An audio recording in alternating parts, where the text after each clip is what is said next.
Meie järgmine esineja on mitmekülgne koolitaja, ettevõtja ja rahvusvaheliselt sertifitseeritud NLP treener, kelle kogemus müügi ja müügijuhtimise alal erinevates ettevõtetes ulatub lausa 2004. aastasse. Palume lavale Raido Rõivas. Aitäh. Toimub see, jah? Tere kõigile.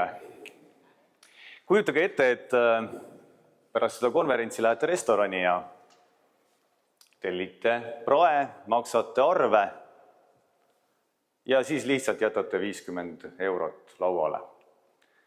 Teeme 200, sellepärast inflatsioon on kõrge. Ja mitte sellepärast, et jootrahaks, vaid lihtsalt niisamuti. Ja kõnnite minema. Tundub hullumeelne, kes pole. Samas müügimaailmas me teeme seda igapäevaselt, jätame raha lauale. Uurime täna, miks me seda teeme ja mida annab teha selleks, et see hullus lõpetada. Üks fakt siia kohe algusesse, et veri natukene kiiremini käima läheks. Uuringute järgi kuni 77% business ettevõtete käibest tuleb korduv klientidelt. Ja kui vaadata müügiõnnestumise tõenäosust, siis olemasolevale kliendile müük õnnestub 60–70% juhtudest. Uuele kliendile 5–20%. See vahe on päris meeletu, kas pole. Miks me siis ei kasuta seda lisamüügi potentsiaali nii võimsalt ära, kui võiks, ja miks me jätame selle kulla kokku korjamata? Ometi suurem osa, ma ei tea, kuidas te ise tunnete, fookusest ja energiast kulub uue kliendi võitmise peale. Kuidas teile tundub? Kui paljud teist on müügijuhid, kui paljud on ettevõttejuhid? Tõstke ettevõttejuhid ja müügijuhid käed. Või olete kõik rohkem müügiinimesed? Üle 20 aasta tagasi ma sain oma esimese kogemuse sellest ahaa-momendist, kui ma USA-s raamatuid müüsin. Nimelt, mis juhtus? Üks pereisa, olles ostnud raamatu, mis maksis kuskil $40, küsis minu jaoks ootamatult pärast ostukinnituse saamist. Milliseid raamatuid sa veel müüd? Näitasin talle veel 3 raamatut ja lõpuks kõiki sampleid ja ta vaatas neid ja ütles, et ma ostan need kõik, sest kui need on sama head kui see esimene raamat, siis ilmselt neist kõigist on mu perele kasu. Algajana ma sain sealt just selle olulise seose. Lisamüük ei pea olema pähemäärimine, lisamüük saab olla kliendi probleemide lahendamine ja hoopis lisaväärtuse pakkumine kliendile. Täna vaatame 2 poolt, miks müüja ei paku ja miks ostja, miks klient ei osta. Ja kasutame selleks elegantset psühholoogilist mudelit, mida nimetatakse planeeritud käitumise teooria.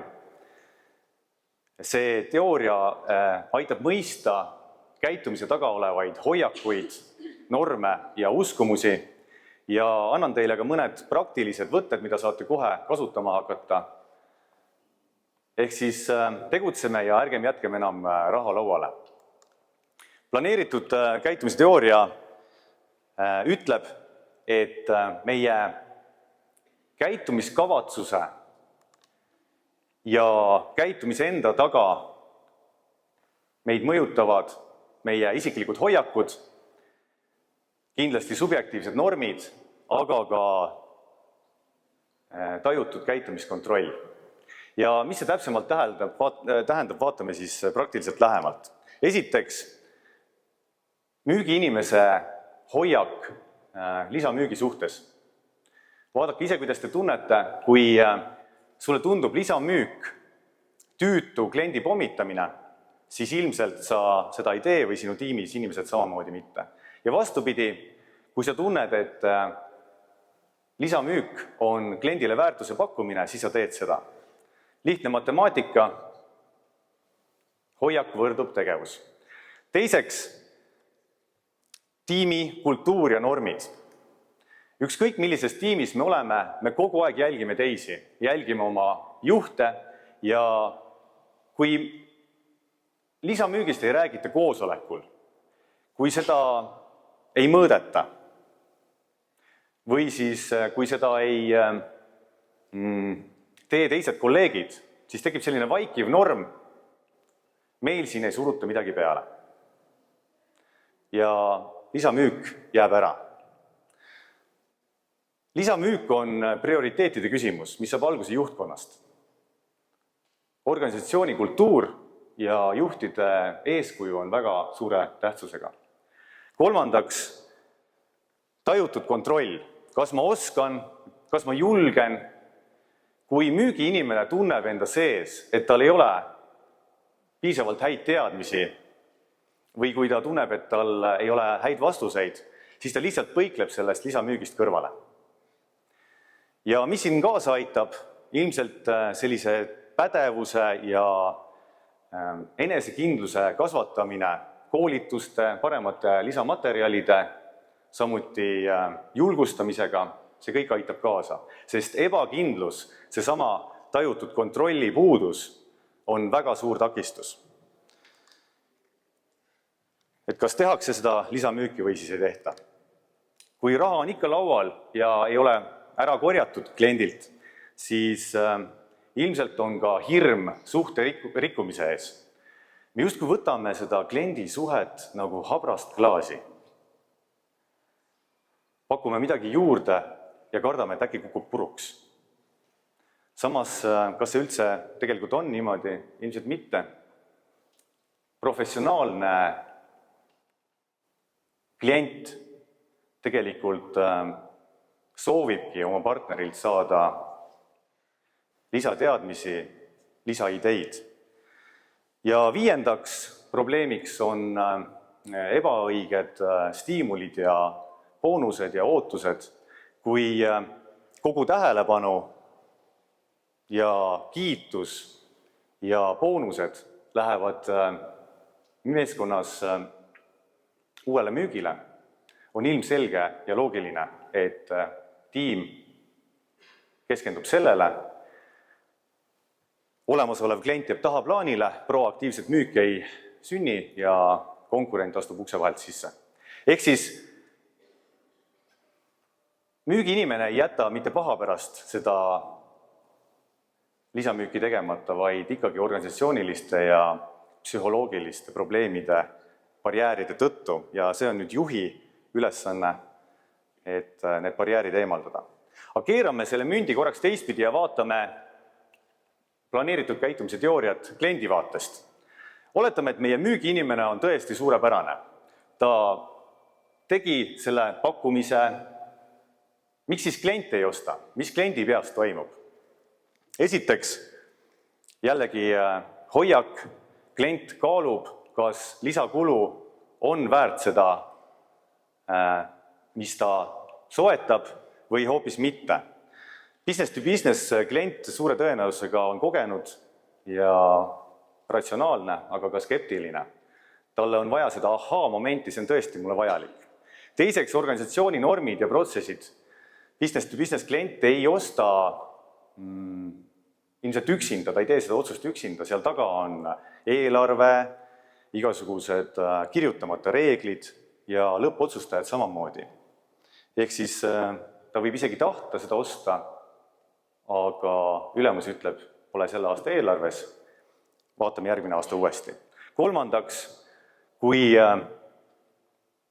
kliendi vaatest see tajutud kontroll on raske ja väga palju on seal sellist hirmu ja riski, et kas üldse me jõuame juurutada seda, kas mul on üldse volitusi, siis täpselt samamoodi see jääb tegemata. Neljandaks, staatus quo eelistamine, see on siis vastupanu igasugustele muutustele ja see võib ka tekitada ostu katki jäämise. Ja viiendaks, mis minul hiljuti just juhtus, klient ei teadnud, et pakun ka individuaalseid coachinguid, kui ta sellest teada sai, siis ta ütles ohoo ja lõpuks see oli kogu meie diilist isegi, ma arvan, et 75%. Ehk siis väga suur osa, väga suur roll on sellel, milline on see hoiak, milline on see norm, milline on see uskumus seal taga. Üks kriitiline küsimus on samamoodi loomulikult, millal seda müüki üldse teha. Siin on 4 näidet välja toodud, kindlasti lepingu pikendamise ajal. Üks selline rusikareegel on, kui klient usaldab ja kui klient on saanud esimesest ostust väärtuse kätte, siis ta on valmis juurde tellima. Teiseks, igasugused kvartaalsed või muud ülevaated, sellisel juhul klient kindlasti vaatab seda, et mida ta saaks integreerida oma plaanidesse veel juurde. Edulood, näiteks klient helistab teile, ütleb, tead, sinu lahendusega ma sain oma tootlikkuse 15% kõrgemaks. See on see koht, kus reageerida ja öelda, vau, super, räägime, ma tean veel mingeid teisi lahendusi, mida juurde pakkuda. Ja kliendi ärimuutused, näiteks äri kasvab, laienetakse uutele turgudele ja nii edasi. Millal mitte pakkuda, kui on rahul olematus, enne tuleb baaskogemus korda teha. Või kui klient on selgelt öelnud, et on eelarve lukus, sel aastal jääb ära. Kes on see, kes kujundab selle kogu toetava keskkonna lisamüügiks? Ilmselt ikkagi juht ise, need normid ja hoiakud peavad olema müügiinimesel paigas, et see lisamüük toimuks, väärtuspõhine müügikultuur, lisamüük on kliendi väärtuse pakkumine, normid ja ootused paika, koosolekutel rääkida, tunnustada tegijaid, müügiinimesi, kõiki, kes sellega tõesti pühendunult tegutsevad, siis samamoodi oskusi treenida on vajalik just nimelt lisamüügikoolitusi, spetsiifilisi koolitusi selle konkreetse müügiinimese jaoks. Ja andmepõhised tööriistad CRM kasutusele, segmenteerige kliente, nähke läbi neid erinevaid mustreid, mis sealt jooksevad, jälgige õigeid mõõdikuid. Ja üks oluline teema on selged eesmärgid ja tunnustamine. Ärge lihtsalt pange ainult eesmärke, mis puudutavad tulemust, vaid eriti just neid, mis puudutavad käitumist ja mida saab mõõta ja juhtida, nii inimene ise kui ka juht. Näiteks iga müügi esindaja teeb olemasolevale kliendile vähemalt 5 lisaväärtuspakkumist kuus. Ja võtame selle nüüd ühes slaidis kokku, mis ma olen rääkinud, 7 praktilist võtet. Esimene, kaardista kliendi vajadused igal kohtumisel, ära lihtsalt piirdu küsimusega, kuidas sul läheb, vaid küsi küsimusi, mis aitavad sul saada vastuseid. Näiteks, mis on teie praeguse hetke kõige olulisemad prioriteedid või mida sa näed, et poole järgmise aasta jooksul saab olema sinu kõige suurem väljakutse. Regulaarsed ärilised ülevaated, et siis pikkida sinna sisse tulevikuplaane, integreerida oma lahendusi, mitte ainult vaadata minevikku. Account mapping, ilmselt sa ei suhtle ühe kontakti kaudu kogu organisatsiooniga, kaardista, kes on selles ettevõttes turundusjuht, kes on IT-juht, kes on finantsjuht, võib-olla sa saad oma mõjuala laiendada. Kliendi edulood räägivad rohkem kui slaidid, varusta oma müügitiimi igasuguste edulugudega, kuidas sarnased kliendid on juba sellise lahendusega saanud paremaid tulemusi. Siis 5. Iga kord, kui sa räägid oma kliendiga, anna talle midagi juurde. Kas mingi lisaartikkel, kas mingisugune uudis, kas äkki mingisugune vihje funktsionaalsuse mõttes. Kui sa seda teed, siis lõpuks kliendil on kogu aeg avatus ja mingitel hetkedel sa saad selle lisamüügi sinna juurde teha. 6. Struktureeritud järeltegevus. See tähendab seda, et kui klient on mingis ostu sooritanud, ära jätta teda üksinda, planeeri juba endale aegsasti kalendrisse, näiteks kohtumine ja suhtlus 30 päeva pärast, 90 päeva pärast. Ja minu jaoks kõige olulisem see 7. tiimi kogemuste jagamine. saage mingi aja jooksul, mingi aja tagant kokku lühikesteks kohtumisteks ja jagage omavahel edukaid juhtumisi, aga ka ämbrisse astumisi.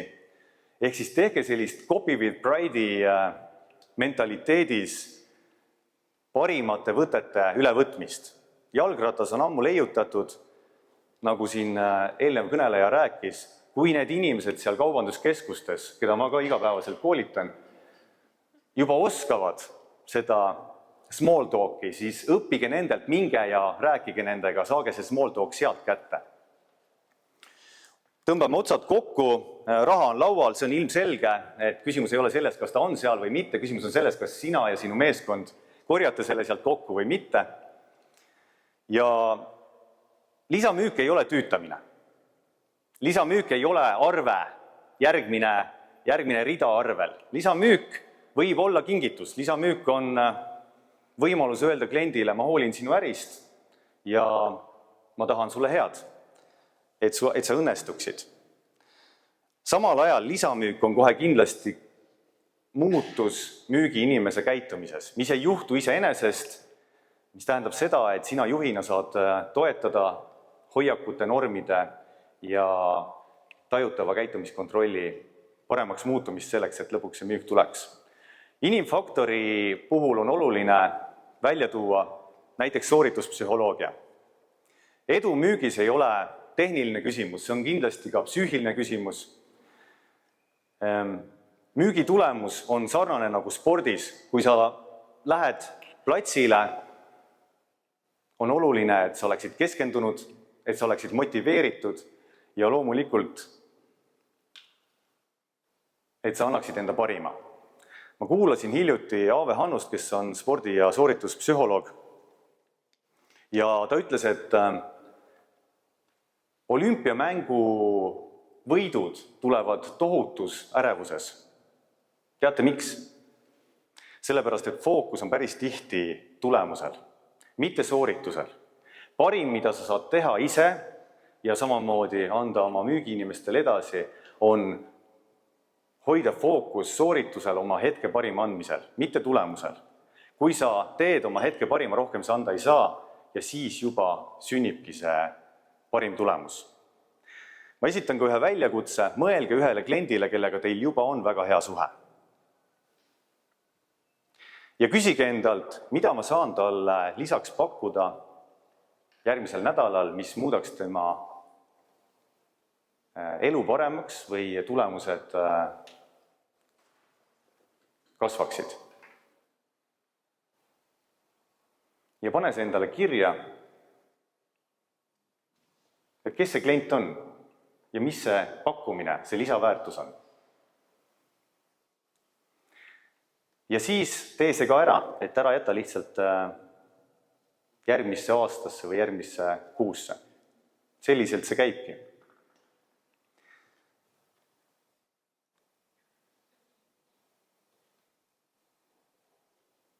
Nüüd üks mõte veel sellest planeeritud käitumise teooriast.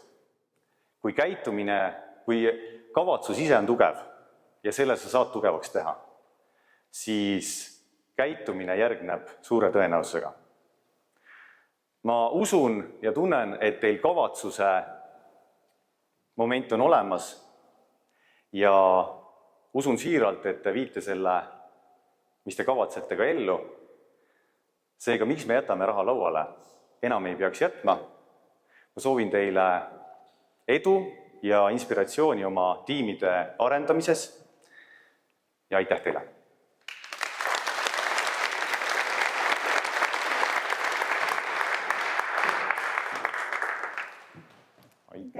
Aitäh!